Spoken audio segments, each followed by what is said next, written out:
the message to the community is hold on to your tickets. The greatest thing you can do at the moment is show your support of everything you were planning to go to. Think about what you might want to buy a ticket to later in the year, and hold on to your tickets. That is the voice of Alex Budd, our first guest for Season 2 of 30 Minute Call, the official podcast of the Canberra Theatre Centre. Alex is the new director of CTC, and yes, we will be talking about the effect the COVID-19 pandemic has had on the arts.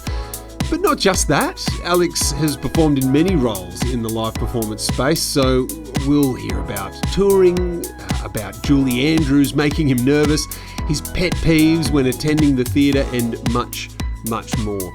Also, with this new season comes a brand new host. G'day, my name is Joe Gleeson. I'm very, very happy to be here with you, and I have some very big shoes to fill in Chris Endry, who did a sensational job in Season 1. Big thank you to him. And if you're thinking, how am I going to get my Chris Endry fix? I've got you sorted. Just Google Chris Endry and you can check out some of his amazing music. And I think now we can just get straight into it. Season 2, Episode 1. Alex Budd, this is your 30-minute call.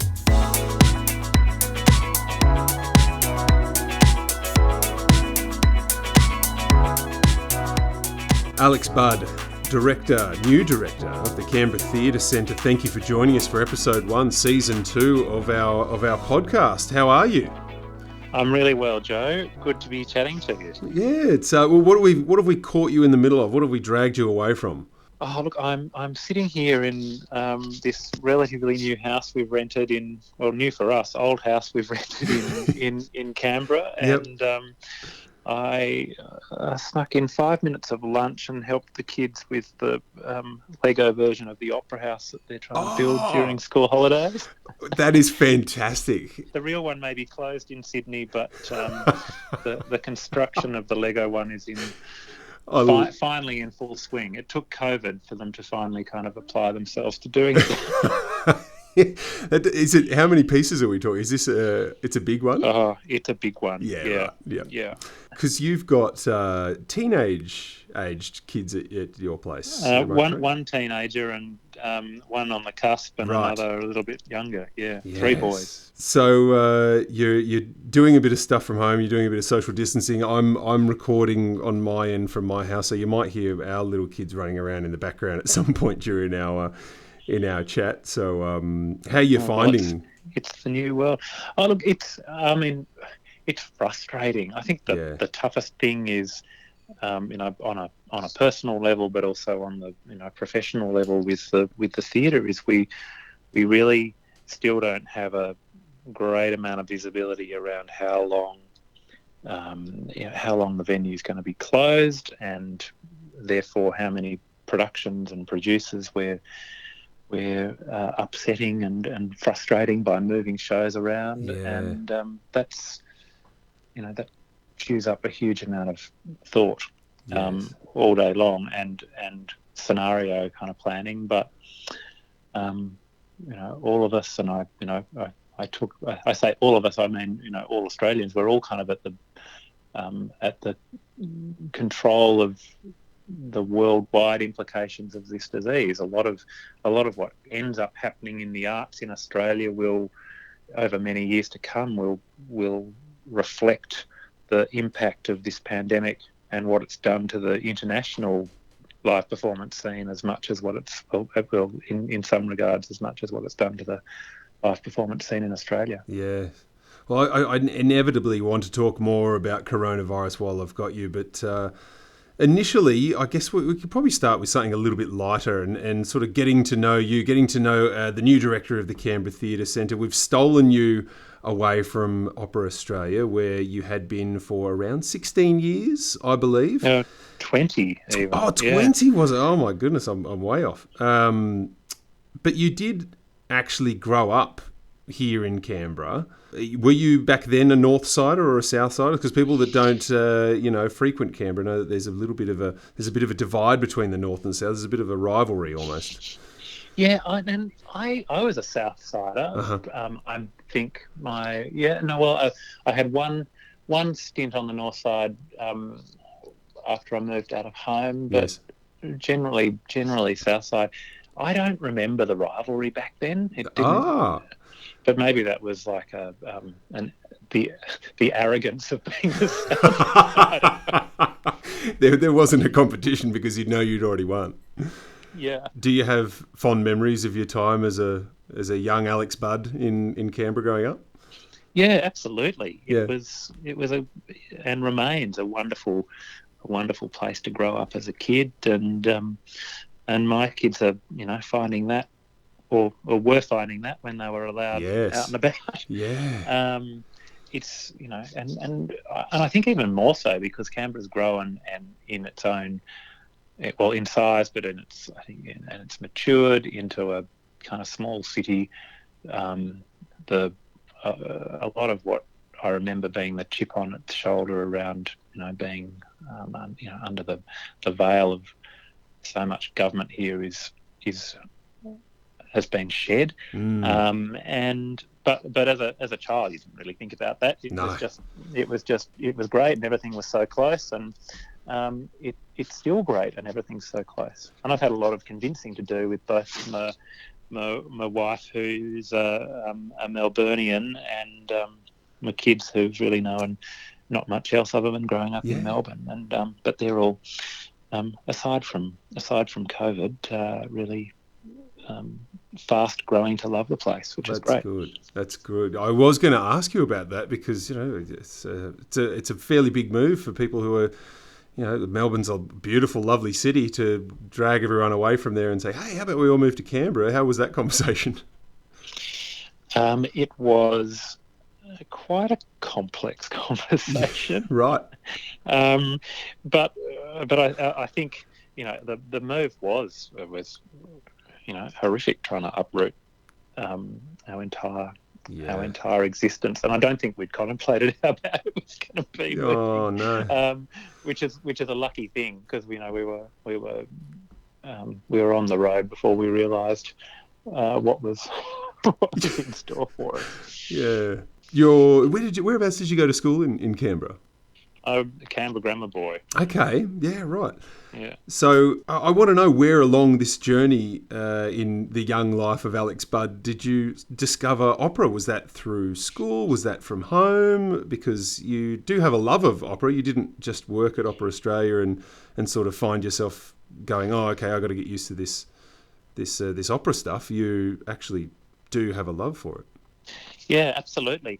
Look, it developed slowly through school. It was always like the operatic form was always a part of music that was a bit foreign to school music teaching. Yeah. In that, to sing operatically, you've got to train your voice, and excuse me, kids, you can't really do it as a child. So it was a part of music that was there to learn about, but not really to participate in until post school. But right. I'd sung in a lot of choirs through school and been involved in drama. I had a real passion and interest for the kind of lighting and technical side of working on school productions as I was growing up. So it all kind of and I think all of those streams come together in opera. There's amazing, when you get it right, there's wonderful costumes and scenery and lighting and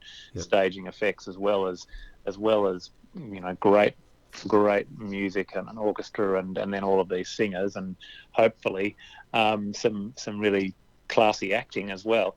And so you see, I kind of feel like the streams that I was interested in growing up all come together in opera. So perhaps it's not that surprising, but it was the singing that I pursued after school that was where it really kind of dragged me in. Because you did study here in Canberra after school. Yeah, the School of Music. Yeah. The Bachelor of Voice, is that? Yeah, that's right. Yeah. So was there a point during your studies that you went, actually, I'm more interested in going behind the scenes and working on this? Or was that you almost giving up a dream maybe I Yeah, I will don't have think to. I was ever giving up a dream. I certainly, I was doing lots of things while I was at uni. I mean, it was when I started working at the Canberra Theatre Centre in Yeah, the lighting department. So that was what was paying my rent. right. So I was getting exposed to a really broad range of theatre that was coming through the centre. Hmm. Um, and I was also involved in the setting up of a chamber opera company in Canberra at the time called Stopera. Yeah. So I got a bit of producing experience on a small scale with that company. But I guess I came to the realization during the course that which is still true today in Australia, that it is such a hard road for opera singers to really make it as a standalone career here, with one opera company in the country that offers any semblance of full-time employment, and one artistic director of that company that you live and die by, depending on whether that person likes the quality of your voice and how you use it. It's really, really hard for singers here. Mm. And at the same time, I was getting a lot of enjoyment out of the producing side, and felt, looking back, it's kind of, maybe this is my reflection on it, but could see that that was where I was more interested in making a contribution to the performing arts. Yeah, right. And I took quite a few twists and turns along the way after then, but it was, and also some time overseas. You see how many opera companies there are across Europe, and even just across Germany, where singers can be in one of many different companies, and there's one of many different intendants at the top of these companies to choose singers. So you might not be in favour in one town, but Right. 10 minutes down the road, there's work for you. Yes. With somebody that actually likes you. But that's I'm not making a criticism of the Opera Australia way. It's like, that you don't employ your artistic director to give everybody a go. No.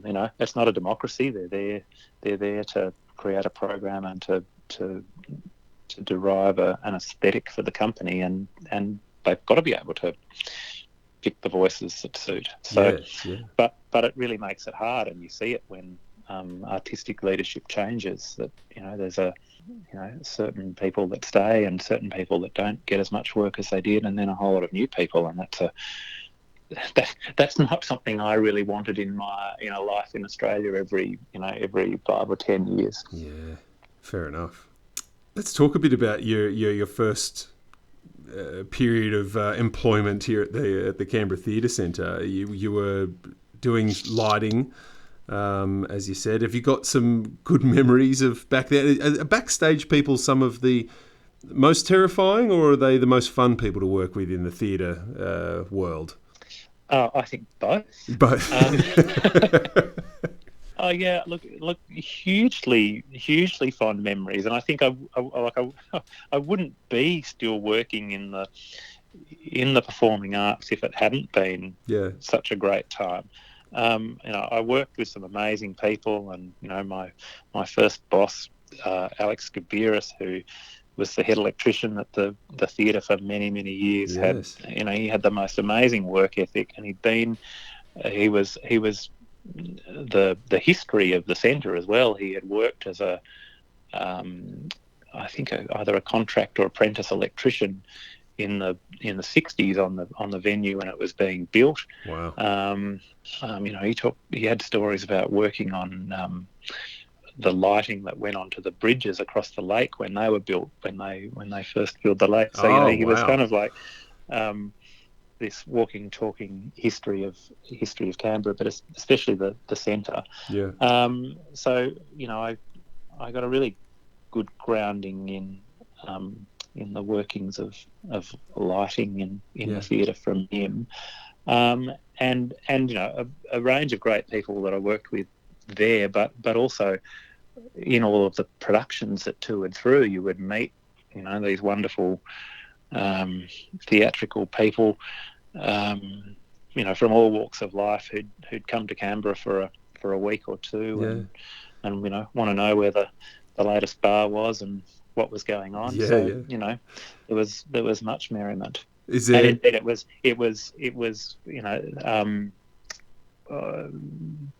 groups like Sydney Dance Company coming through, where I got to know Graham Murphy and their then technical director John Raymond, that led me to working with them in Sydney. Yeah. So then you went on and worked on national and international tours with Sydney Dance Company.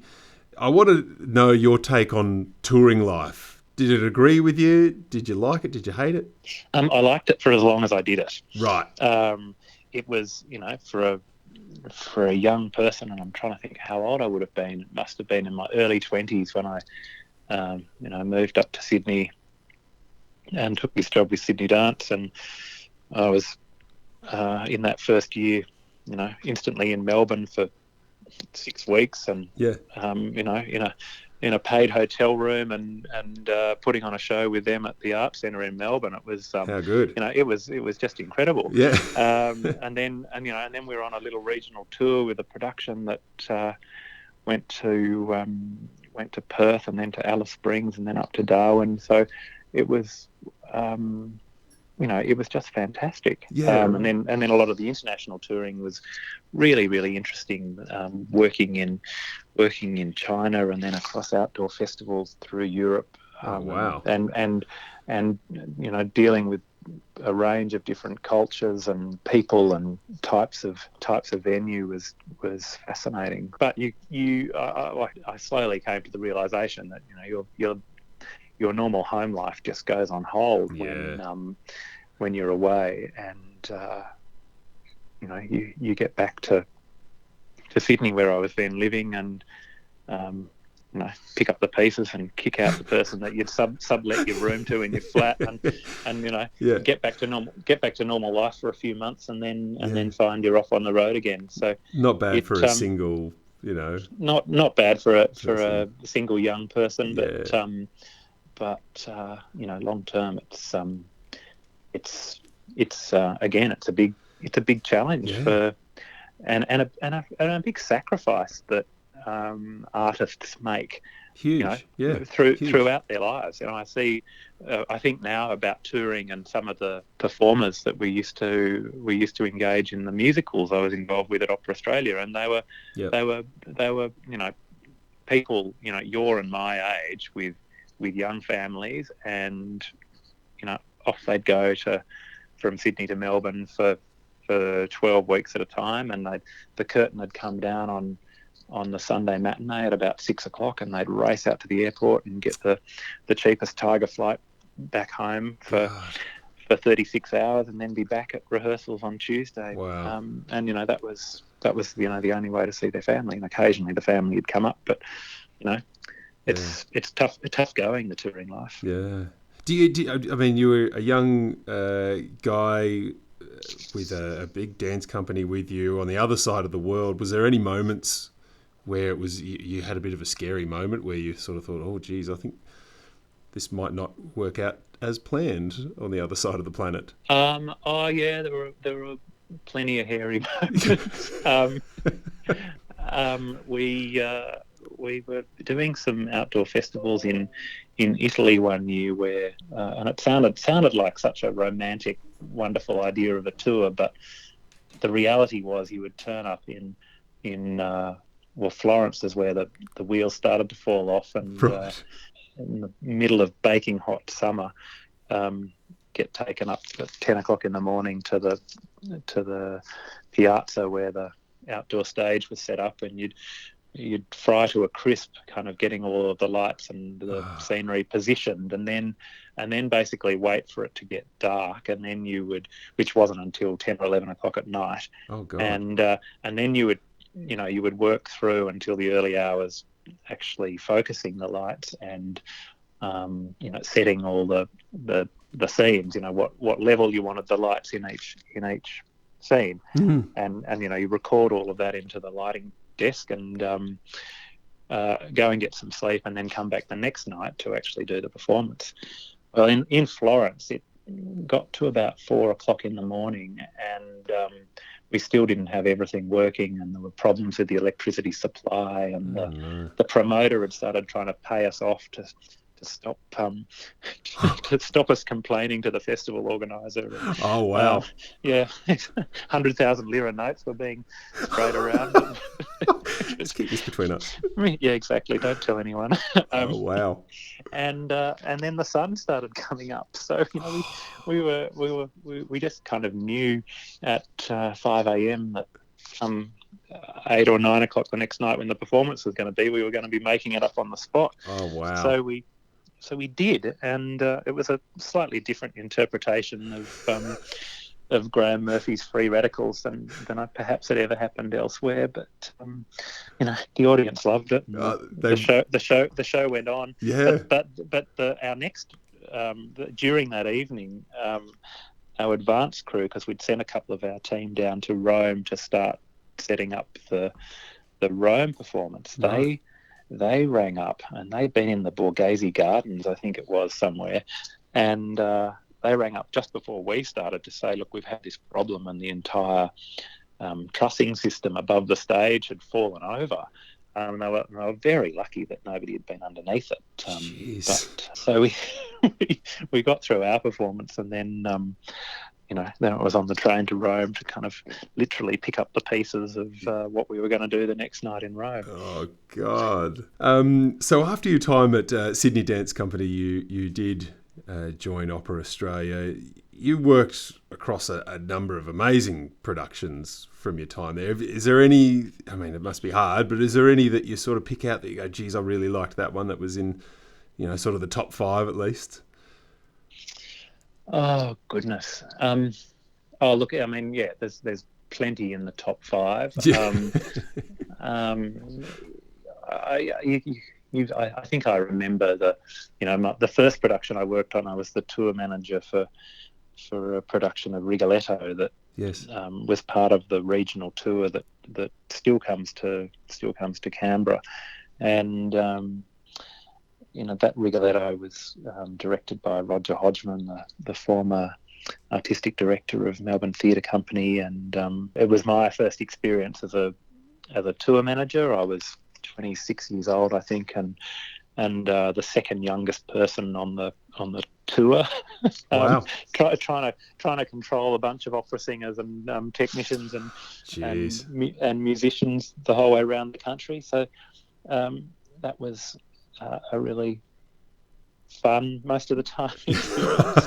I think I was older than the flute player, but that was about it. Wow. Okay. So some big personalities that you had to try. Some big personalities. You did meet a pretty big personality in Mary Poppins herself, Julie Andrews, during My Fair Lady back in 2016. How was that experience? Yeah. Oh, look, it was just incredible. Julie's the most amazing woman who as you know, has had this phenomenal career. And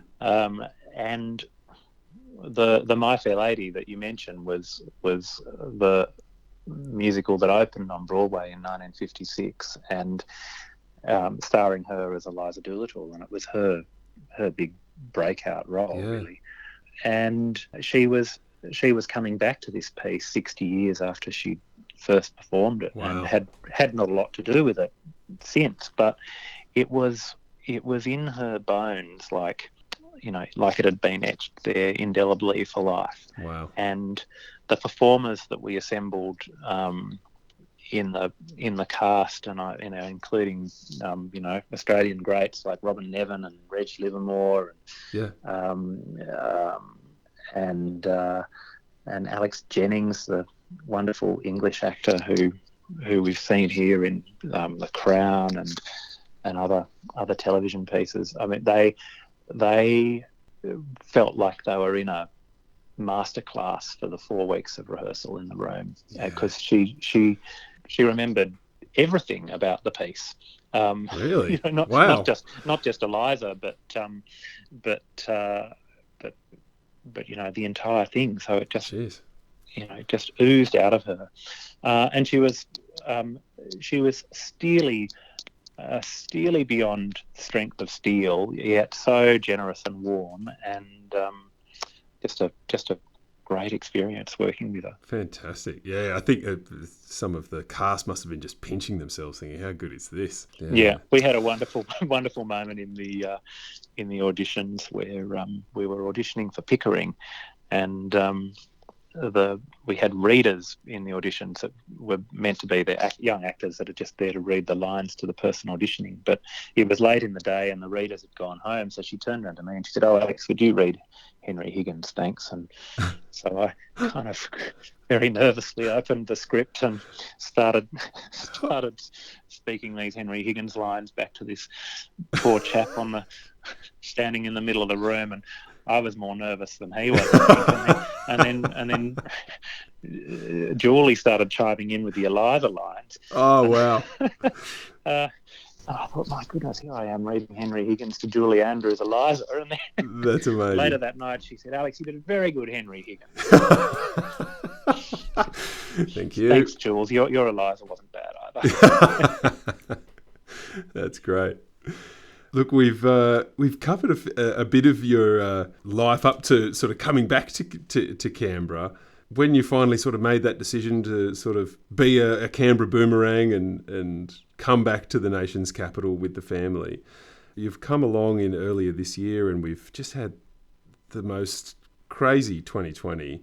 The fires, of course, towards the end of last year, and the smoke that came through the ACT, and now COVID-19. How has it been transitioning to this new role as director of CTC during this crazy time? Look, it hasn't been the script that I expected to follow. Yeah. I mean, it's been very tough, and it's not just for me. So I don't kind of want to, hark on about it too much. I mean, I really I feel for the town. I remember I was here with my previous job for the musical West Side Story last year in September, October, and remember, and the job was coming together in the wings at the time. This the new role for me here, and I was looking around Canberra, and it was the most, I think back to it, it was the most beautiful spring days that I was in town for, and everything was looking wonderfully green, and I was reminiscing about my old days in Canberra and really looking forward to what I was very much hoping was going to be my 2020 here, and then as you say, the fires had their terrible effect on the town, and the hailstorm, and we actually we drove up with the family, mate, with the official move the day after the hailstorm, and I remember, driving in here, and the city had been parched. It basically hadn't rained since West Side Story, I think. That'd be about right. And it was like, is this really what I signed up for? And the family's looking at you going, "Dad, what? Are you serious?" But and then of course, COVID's the latest thing to affect us all. But the unique thing about COVID that I still really grapple with is just how we don't really have anybody that's not affected by it to call and kind of to be the person that's okay and tell you that you'll get through it and everything will be fine. Like, everybody's got something has something going on. And I think we're very lucky in the ACT that we have the position that our government is taking in looking after ACT public servants, and I think Canberra is. I don't want to talk about the Canberra bubble. I just think that Canberra is in a good situation with a great health service, and you can see where we are as of today in a pretty good place with it. But it's devastating for the performing arts. Yes. There's some a really interesting article I read only this morning about the breakdown in different employment categories, and arts and leisure and hotels are the biggest red line of all. And I think the effect it'll therefore have on all of the productions and shows that we end up having back at the theatre over, or coming back to the theatre when we're able to reopen will be massive. It's not going to be this switch back on. No. It'll be something we don't quite know yet. It's very, very sad for the business we're in, which is the business of mass gatherings. Yeah, absolutely. Why is it important? Why do we need to support the arts and make sure that, we have arts at a time like this, and also, of course, on the other side of it? It's absolutely important to support the arts. They are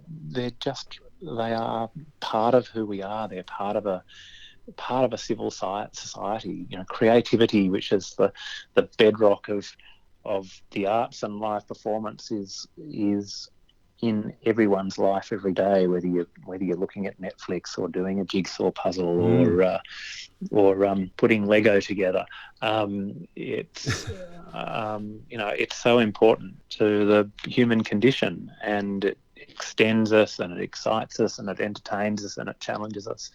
And I absolutely miss it. And I think there's something specifically about live performance and experiencing live performance with a huge bunch of strangers but they're also there because they want to be there for the same reason that you are, is a unique experience. And I miss it terribly at the moment. Yeah. And I miss seeing the thousands of people a week at the theatre, because I know how much it's food for the soul for so many people. Yeah.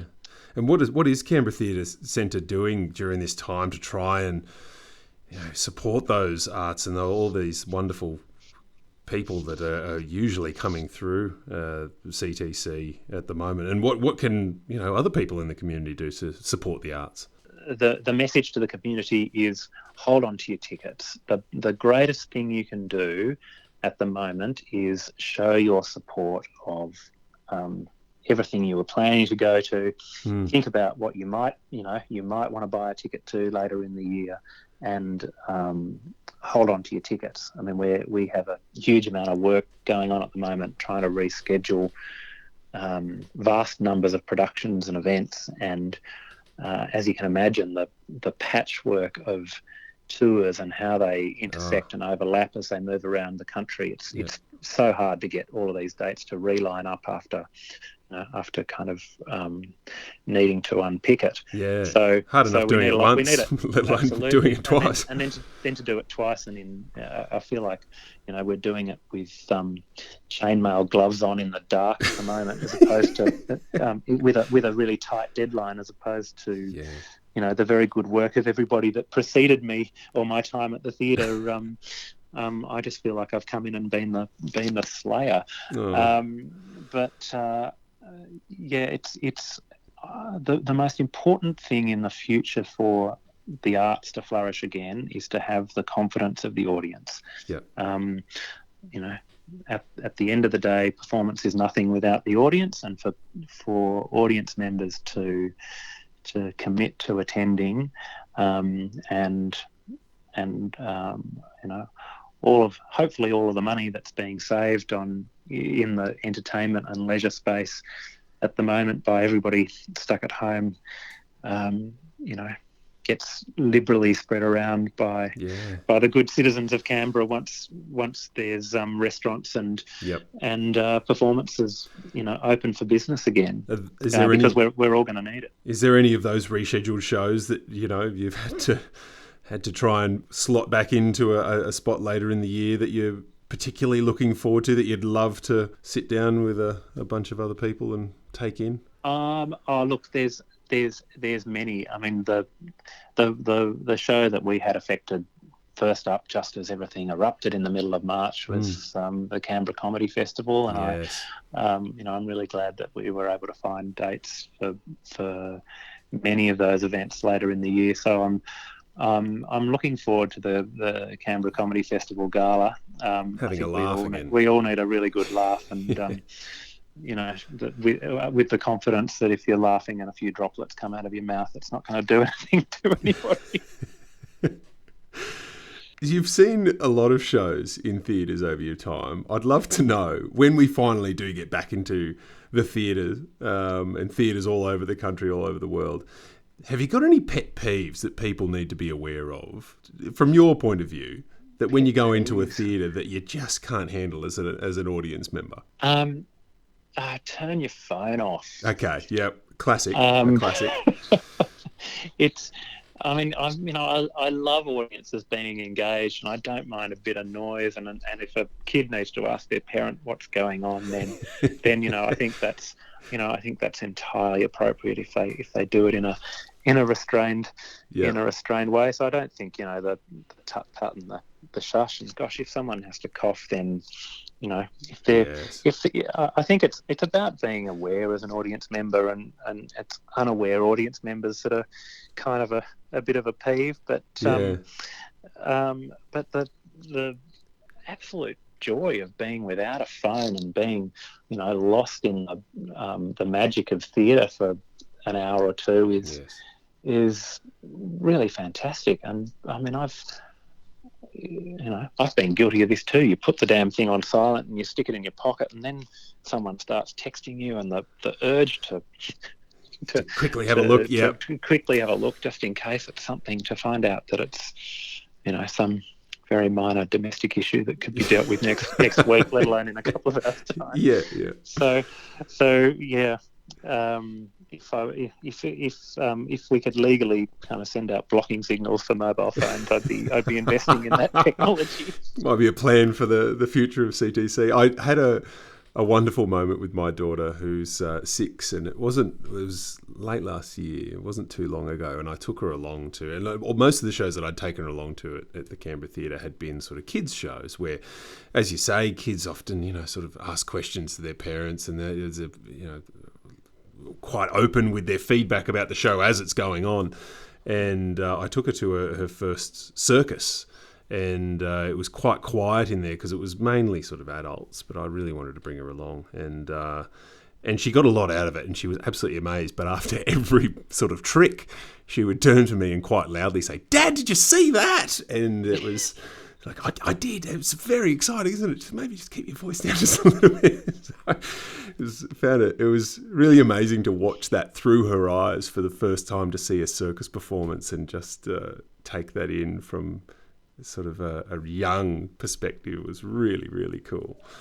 Yeah, no, it's just wonderful seeing kids react to just the magic and skill of theatre, and in fact that it's a great kind of environment that kids kind of need to be trained in. So I'm all for people bringing children along to see all types of theatre, because it's a great. I mean, I kind of had to force it on my kids. You need to go in there when the lights going off is like a big shush, right? And you can't talk until the lights come on again. Yeah. So use that as your base indicator. And and there aren't many environments where you do expect people to be quiet. I think with the development of phone technology, as wonderful as it is, it enables this way of kind of merging viewing TV and being on the phone and kind of half having a conversation all at the same thing. So to actually snap out of that in the theatre environment is very different to kind of like the old school way of watching TV was. Well, maybe this is just weird old Alex Budd in my household, but if you sat down to watch a movie, you sat down and watched the movie. You didn't talk. No, and now my kids just now my kids want to they're talking the whole way through it, or they somebody's already seen it, so they're giving the gags away before they. Or half the room has got one eye on their phone as they're watching it, and I can't handle that. Something's buzzing, or yeah. No, I'm with you on that one. Last question for you, Alex, before I let you go. I would love to know, have you got any sort of goals for CTC that you can let us in on, some plans and some dreams that you've got hidden away in the back pocket there that you'd love to tick off while you're director of Canberra Theatre Centre? Oh, look, there are many dreams and goals. I think it's probably a little bit early to throw them out into the podcast. And I mean, it wouldn't have been if this whole COVID catastrophe hadn't happened. Yep. My short-term dream and goal is to get us back up and running.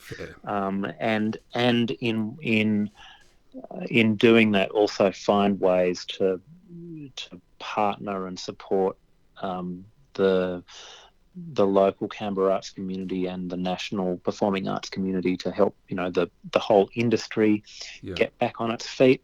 And it's not just about the revival of the industry. I mean, we know that we're a huge contributor to the ACT economy, so that when we're operating and doing well, that's bringing in huge amount of investment in the rest of the tourism and leisure business in Canberra, and it's really important that we keep contributing to that. I think Canberra is, and we know because it's listed as a priority infrastructure project, but we know Canberra's ready for a new larger theatre. So longer term, having a roughly 2,000 seat venue in addition to our current venues is going to open the door to a broader range of possibilities of performance in Canberra. And down the track, when we get that project off the ground, there's a huge amount to look forward to. Absolutely. Well, Alex, thank you so much for taking the time to have a bit of a chat to us on 30 Minute Call. Appreciate your time, and best of luck with all of your upcoming Lego projects. And of course, hopefully sooner rather than later, we would love to be all sitting in there with you back at the Canberra Theatre Centre to see another great performance. So thanks again, Alex. Appreciate your time. Thanks for the chat, Joe. Much appreciated.